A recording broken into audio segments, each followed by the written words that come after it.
Hi friends, ఈరోజైతే Sunday నా day ఎట్లా గడిచిందో చూపిస్తా.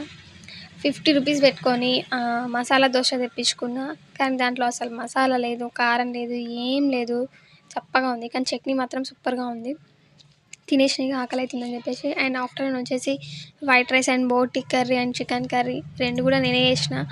బోటి అయితే సూపర్ అయింది, చికెన్ కూడా మంచిగా అయింది. చికెన్ ఈసారి నేను రెగ్యులర్గా కాకుండా కొంచెం డిఫరెంట్గా ట్రై చేసిన, సూపర్ అయితే అయింది. ఈవినింగ్ అయితే చాయ్ అండ్ టోస్టులతో అయితే కంప్లీట్ చేసేసిన. నైట్ అయితే మార్నింగ్ చేసిన బోటి కూర అండ్ చికెన్ కూర ఉంది కదా, దాంట్లోకి పూరీలు అండ్ చపాతీ అయితే చేసిన. సో పూరీలు చపాతీల్లోకి చికెన్తో తినేసిన. అయినా మనకి కొంచెం రైస్ తింటేనే ఫుల్ఫిల్ అవుతుంది కదా. సో లాస్ట్కి అయితే కొంచెం పెరిగేసుకొని వేసేసిన. మళ్ళీ నైట్ కొంచెం ఆకలి అవుతుంది అని చెప్పి ఒక చపాతీ అండ్ బోటి కర్రీతో అయితే కంప్లీట్ చేసేసిన. అండ్ మీ సండే స్పెషల్ ఏంటో కమెంట్ చేయండి గైస్. Bye bye.